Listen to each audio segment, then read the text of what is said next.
Saudações. Vamos dar continuidade ao vídeo 3, apenas com a parte da introdução do livro A Umbanda e a Radiestesia, um guia prático para o dia a dia, de Sandro Frota, 2025.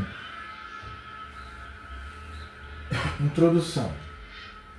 O presente trabalho A Umbanda e a Radiestesia, um guia prático para o dia a dia, com certeza ajudará todos que desejam praticar a radiestesia e utilizá-la como uma grandiosa ferramenta no auxílio de pesquisa, do diagnóstico, na prática do dia a dia e na composição de todos os elementos da ritualística que pertence e faz parte da religião brasileira de Umbanda.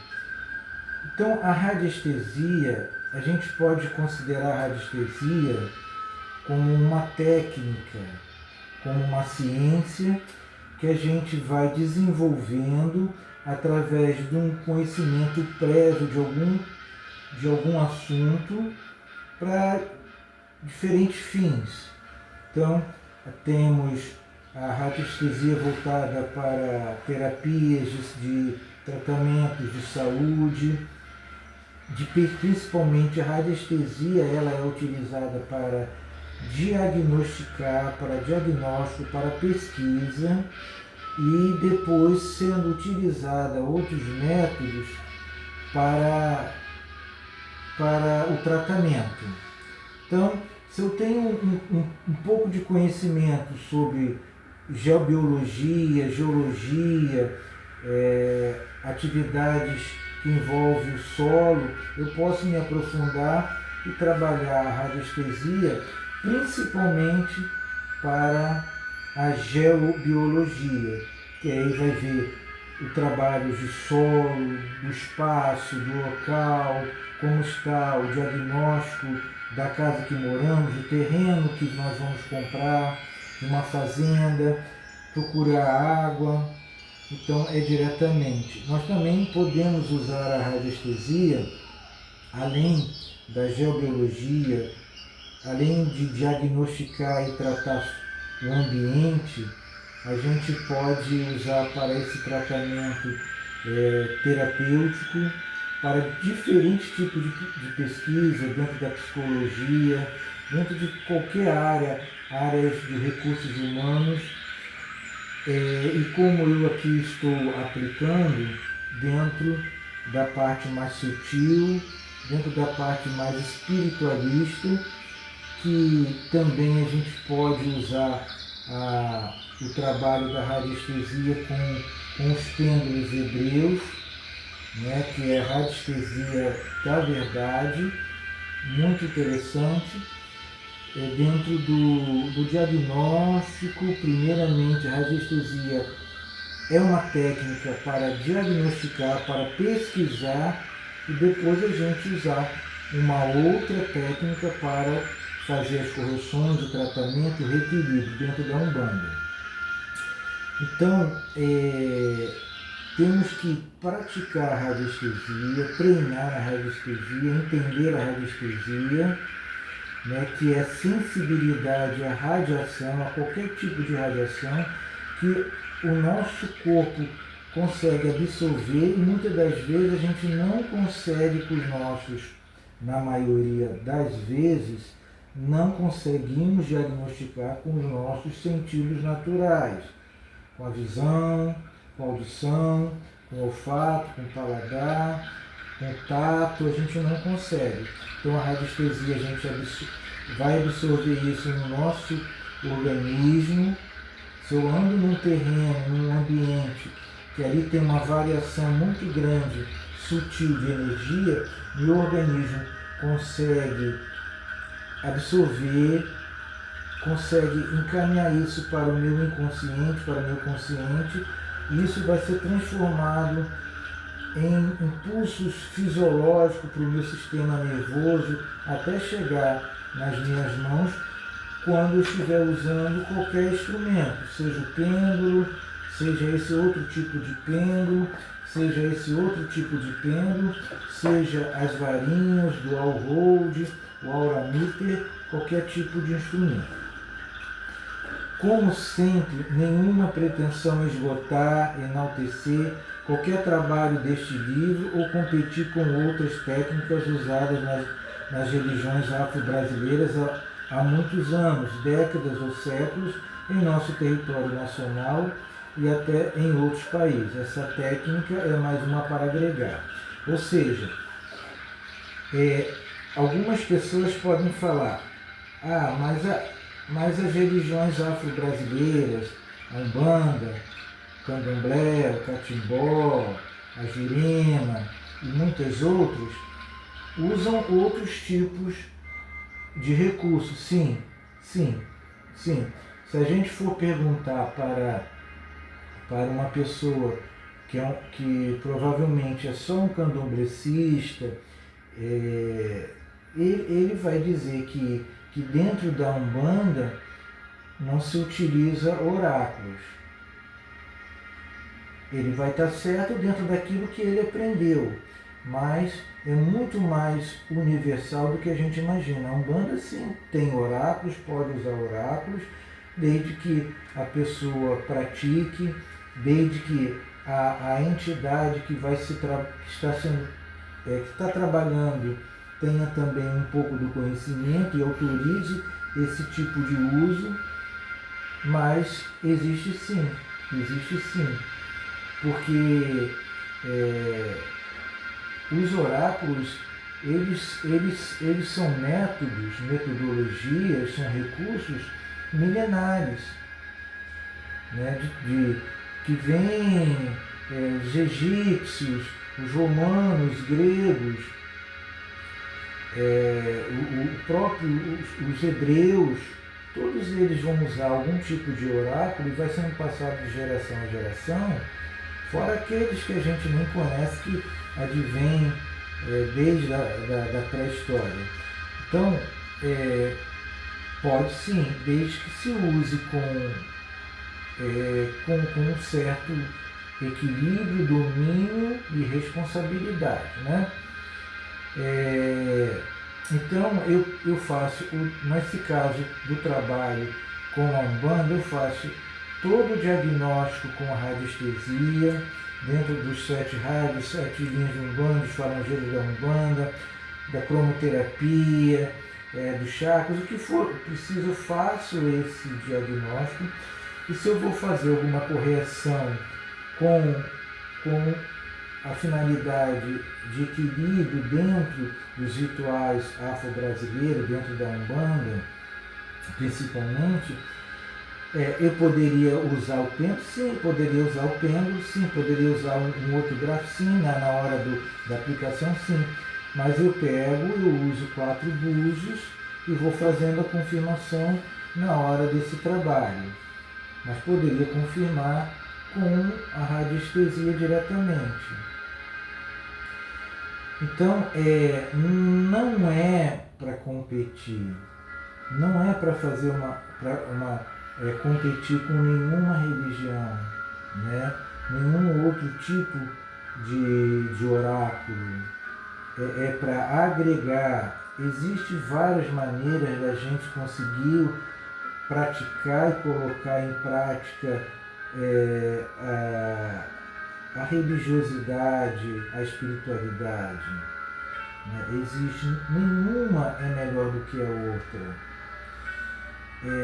Não adianta eu ter um domínio de um certo tipo de oráculo há décadas, 20, 30, 40, 50, 60, 80 anos, e estar sempre utilizando esse recurso, que é um recurso, porque o uso do oráculo do Búzios é um oráculo do subconsciente. Eu tenho um certo conhecimento, eu tenho o amparo espiritual, eu tenho o estudo, mas eu vou, como a radiestesia, buscar no inconsciente aquela informação. Ou seja, com a permissão daquele ori, com a permissão daquela mente, daquele espírito que eu estou investigando, eu vou buscar na sua formação, na egrégora que está formando aquilo ali, eu vou indiretamente ou diretamente, através do inconsciente, buscar as informações que eu preciso para fazer o diagnóstico. Todos os meios de consulta oracular merecem o nosso respeito e admiração pela dedicação dos sacerdotes, sacerdotisa, mestres, dirigentes dos mais variados segmentos da Umbanda e de outros cultos religiosos e sagrados. Então, é o que eu estava falando, o domínio dessas técnicas, nada de adianta se eu faço uso desse para prejudicar, somente com interesses imediatos, materiais. Então, existem pessoas que são muito boas no seu diagnóstico, no conhecimento de vários e vários oráculos, cartas, búzios, radiestesia, todos esses que a gente está falando, e tem muitos outros, são exímios naquilo ali, mas usam os fins que é para o prejuízo do próximo. Ou seja, eu estou ferindo o livre-arbítrio da pessoa, né? Então, se uma pessoa vem buscar um conhecimento, uma ajuda de uma entidade da Umbanda, ela está ali, na maioria das vezes, com o seu livre-arbítrio permitindo. Então, se eu vou fazer um trabalho à distância, eu tenho que ter a permissão da pessoa, eu tenho que ter a permissão de quem eu estou tratando, de quem eu irei tratar, de quem eu irei fazer a consulta. Não ferindo o livre-arbítrio, né? Que um dos grandes problemas nossos, enquanto sacerdotes religiosos, é ferir o livre-arbítrio da pessoa. Então, a pessoa não quer mais, não deseja, segue seu caminho. Por que a gente vai prender? Por que a gente vai querer ter o poder, achar que tem o poder de dominar aquele ori, aquela pessoa? Né? Nós somos livres, nós temos livre-arbítrio. Então, a pessoa não quer mais ficar em determinado lugar, não quer mais ficar em determinada religião, segue, muda, passa para outra, ou não fica em lugar nenhum. Né? A gente tem que pensar nisso.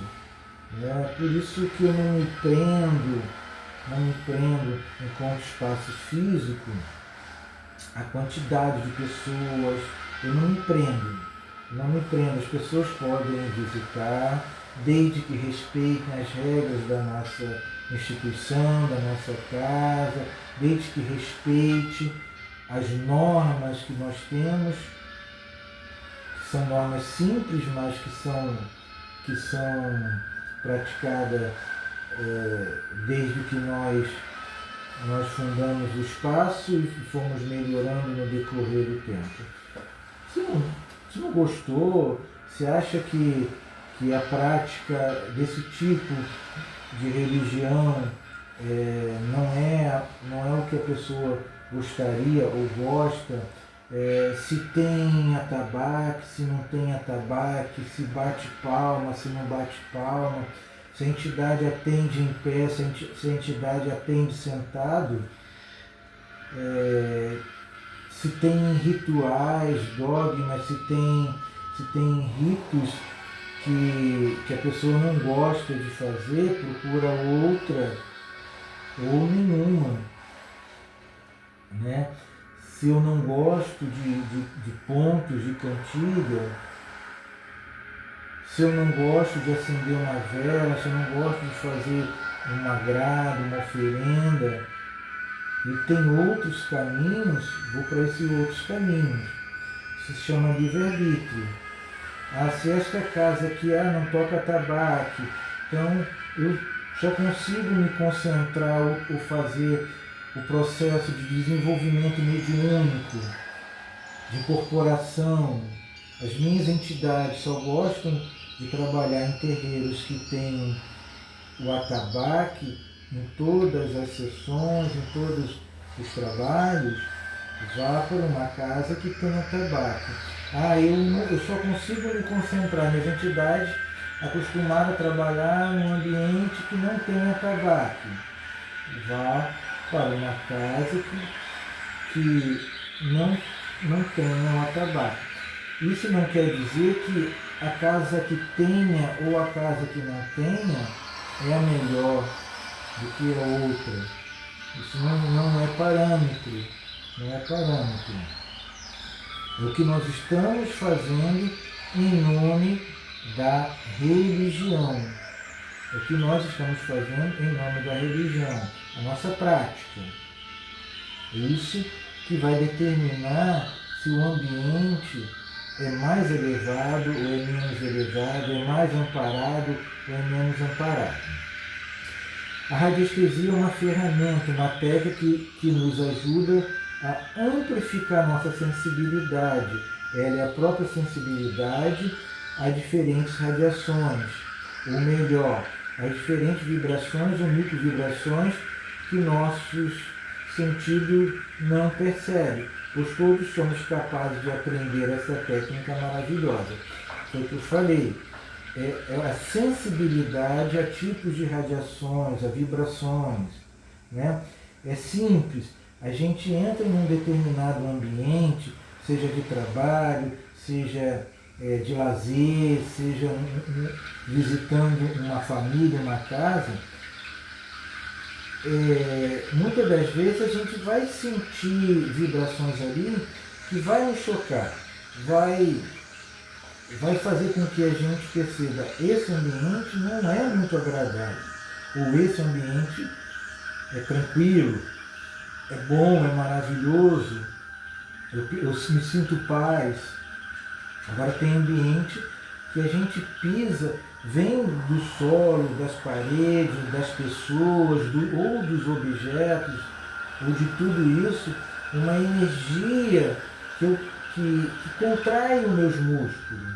E essa contração é uma energia um pouco ruim, vamos dizer assim, né?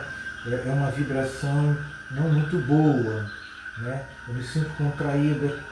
Quando a gente está com uma dor abdominal, uma dor muscular, a gente contrai os músculos, contrai o abdômen, o estômago.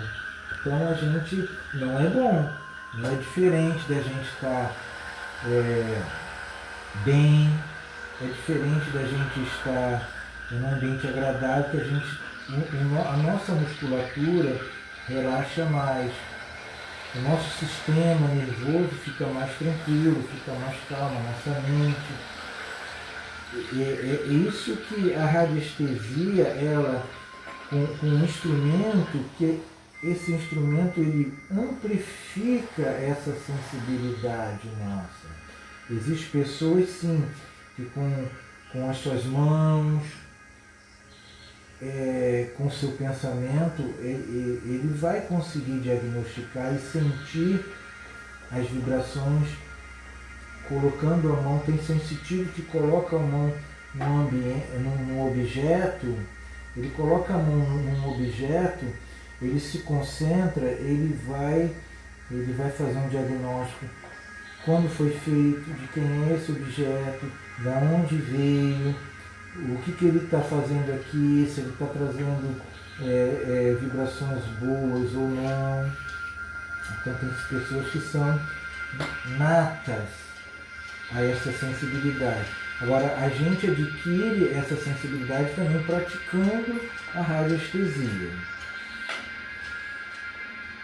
A maioria das pessoas precisam de usar de algum instrumento como o pêndulo para ajudar nas pesquisas, e são poucas as pessoas sensitivas ao ponto de não precisarem de usar nenhum instrumento para realizar o diagnóstico. Eu acabei de falar. Usamos o pêndulo e outros instrumentos pois não somos 100% sensitivos, ou 90%, ou 95%, 99%, 98%, né? Nós estamos no meio termos para 50, 60, 70, um pouquinho mais, um pouquinho menos.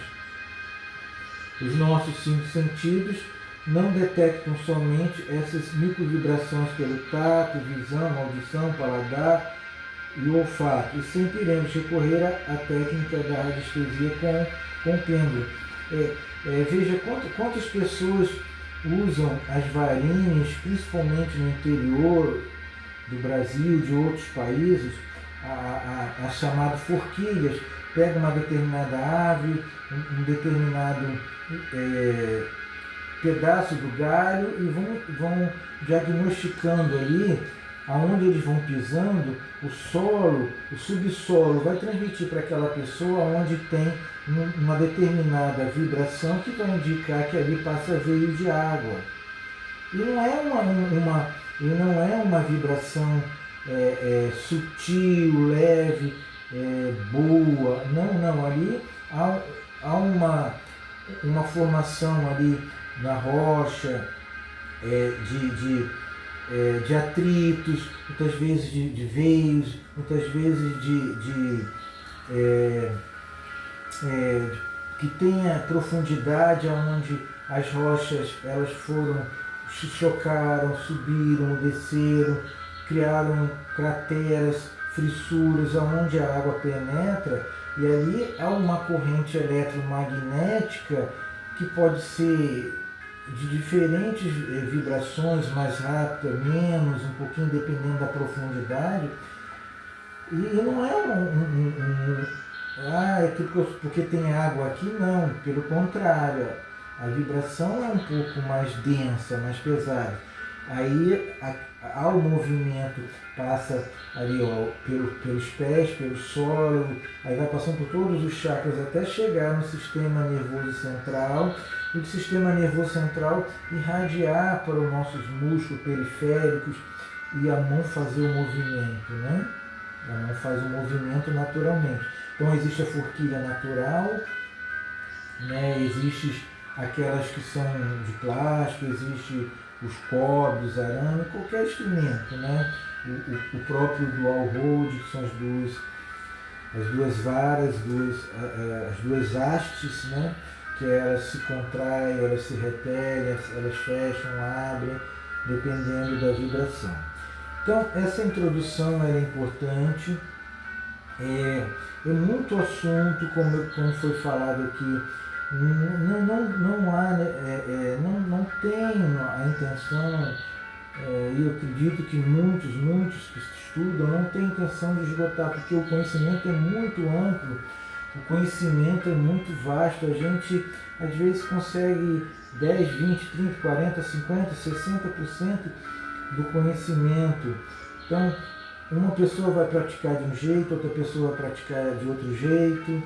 Quando nós formos estudar, entrarmos um pouquinho na parte da Umbanda, nós vamos ver que existem mais de 15 tipos de Umbanda sendo praticados no Brasil e quiçá em outros lugares do planeta Terra, tá bom? Então nós vamos continuar, eu agradeço a oportunidade, entre em contato, vamos tentar já ir formando as turmas para o curso, porque o estudo do livro, ele é o pilar do curso, mas o curso vai ser prático e eu vou passar para vocês a metodologia que eu criei junto com os gráficos para diagnosticar, né, e a gente conseguir aprender a usar todo esse ferramental com os gráficos para o diagnóstico e depois a correção se necessário. Desejo a todos uma ótima semana, luz e paz, saúde e prosperidade para todos nós.